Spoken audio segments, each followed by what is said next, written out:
신원승은 진술 조서 중에서 피해 상황에 관련된 부분만 발췌했습니다. 낭독하도록 하겠습니다. 정문에서 시민들에게 저지당한 이후 후문으로 우회하였다. 이 과정에서 일부 개호 물자를 강탈당한 인원들이 있었다. 와이파이 에그 군총검, 이게 빼앗겼다는 그런 뜻이고요. 이게 아마 또 되찾지는 못한 것으로 압니다. 그러니까 군용물 탈취가 안기령에 의해서만 일어났던 게 아니고요. 뭐 잃어버린 게 수도 없이 많은 모양입니다. 고소했냐고 물어보니까 그런 국민을 상대로 고소하는 절차는 군에 마련되어 있지 않다는 이유로 고소는 단 한 건도 이루어지지 않았다고 했습니다.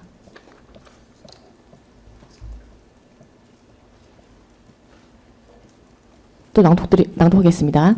인원들이 다 명확한 지시로 국회의원을 끌어내라는 지시는 없었고 인원들도 작전과 혼선이 많았습니다. 저희끼리 했던 얘기도 민간인들과 대화 및 접촉을 최소화하라고 했습니다. 대화조차 안 했다는 것은 이제 그 사람들의 어떤 성향을 가지고 있고 거기 왜 왔는지를 군인들이 알았기 때문이겠죠. 그래서 국회 문에서 민간인들에게 제지당하고 우회할 때도 접촉을 최소화했습니다. 장비를 뺏긴 인원도 있었고 저희는 국회로 들어가지 않았고 외곽에서 대기를 했습니다.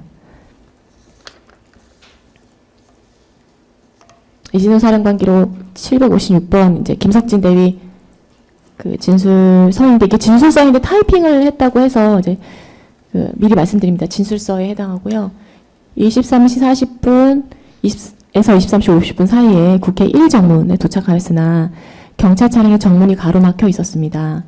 그러니까 지금 공소장에 보면은 뭐 군인들은 선택적으로 보내줬다 이렇게 기재가 되어 있는데 전혀 그렇지가 않거든요. 이 사람들도 경력에서 막혀서 정 들어가고 싶으면 저기 칠문 쪽으로 들어가서 담을 넘던지 말던지 해라 이런 식으로 후대접을 받았지 뭐 수방사 군인이냐 어서 와라 우리가 너희를 기다리고 있었다 너희들은 특별히 들여보내주겠다 그런 대화한 적 없습니다. 단 한 번도 그렇게 증언한 사람도 없었고 진술조서에 그런 내용도 나오지도 않습니다.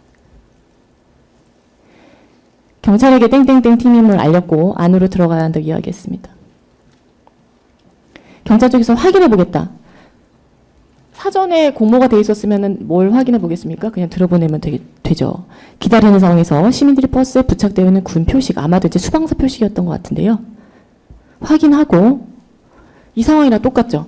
공수처 차량인 것을 확인하고 앞에 시위대가 몰린 상황이랑 똑같습니다. 확인하고 차량 앞뒤에 심지어 차량 아래까지 들어가 차량 이동을 막았고 차량 문을 강제로 열어 운전병을 빼내려고 하거나 창문을 열어 버스에 침투, 장비를 탈취하려고 하는 위험 시도들, 예를 들어서 창문을 두들기거나 발로 차는 행위, 코란도의 경우 차량 위로 올라가려는 시도, 차량 문을 열려고 하는 시도 등이 있어 창문과 문을 잠갔으며 성난 시민들을 자극하지 않기 위해 차량 시동을 종료하였습니다.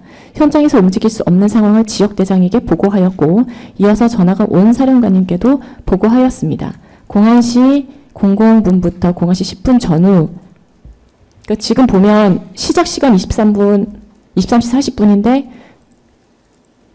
지금 종료 시간은 01시 10분이니까 이 몇시 얼마죠? 1시간 넘는 건가요? 1시간이 넘는 시간 동안 이제 갇혀 있었다는 거거든요. 전후 어느 정도 시간이 지난 뒤 비상계엄에 해제되었다고 시민들이 소리쳐 환호하였고 버스를 향해 돌아가는 말과 함께 행동을 취했습니다. 10분에서 20분이 지난 뒤 경찰이 시민들을 차량에서 떼어놓고 유도를 해줘서 현장에서 빠져나올 수 있었습니다. 재판장님께서 보시기엔 이 상황과 동일하다고 보이지 않으십니까?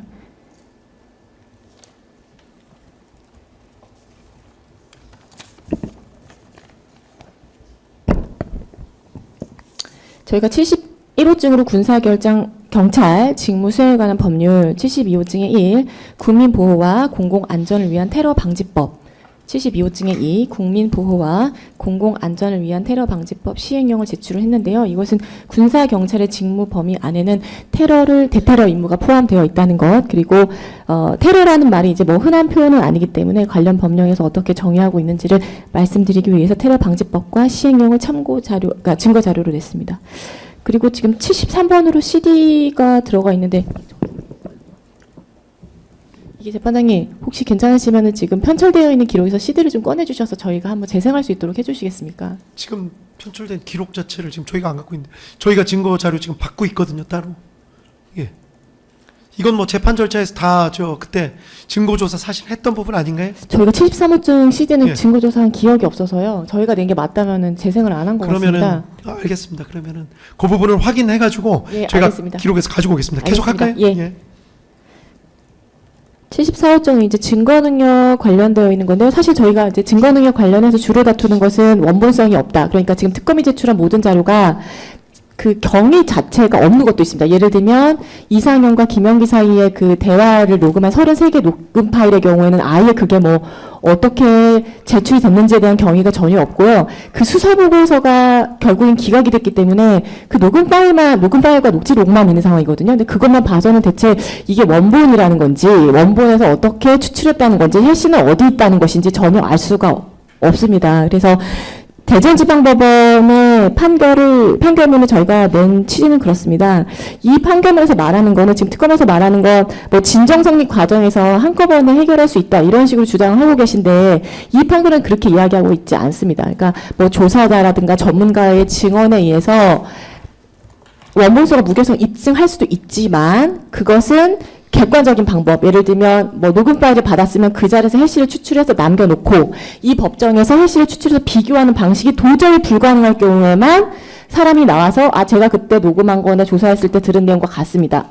이런 진술 통해서 인정한다는 거지. 그런 방법이 있음에도, 그러니까 디지털 증거규칙에서 마련하고 있는 방법이 있음에도 그걸 다 무시하고 그냥 뭐 문자로 받고 싶으면 문자로 받고 캡처하고 싶으면 캡처로 받고 스크린샷 떠가지고 메일로 받고 싶으면 메일로 받고 문자로 받고 싶으면 문자로 받고 이렇게 다양한 창의적인 방법으로 받았을 때도 증거 능력을 인정한다는 취지가 아닙니다. 이게 지금 계속해서 유리한 부분만 그러니까 선택적으로 문구만 뽑아가지고 그 주장을 하시는데요. 판결문은 절대 그렇게 이야기하지 않습니다. 심지어 통화 녹음 파일이 제공이 됐고 그 녹음의 당사자가 둘 다 나와서 나도 그렇게 이야기를 했고 상대방도 그렇게 이야기한 게 맞습니다. 제 목소리가 맞는 것 같습니다.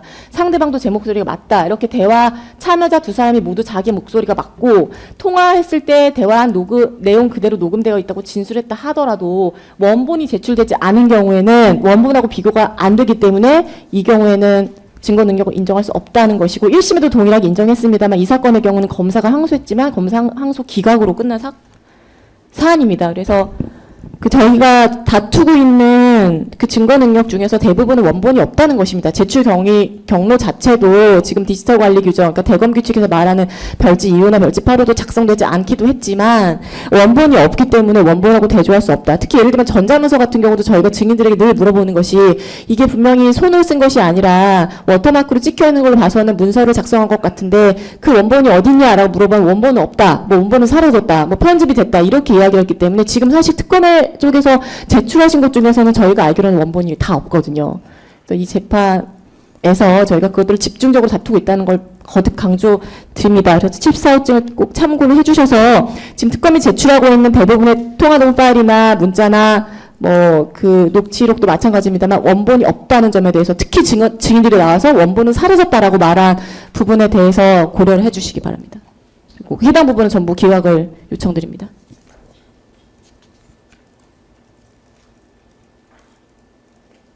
75호증 같은 경우는 저희가 이따 재생할 영상이 포함이 되어 있어서 스킵을 하고요.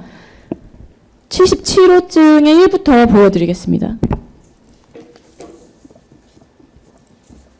지금 뭐 그 특검이 공소장 변경한 것에 보면은 공소 사실을 입증할 수 있는 증언들로 홍장원 그리고 곽종근 대표적으로 두 사람이 있는데 곽종근의 증언은 오염이 됐다고 보는 사람이 대다수입니다.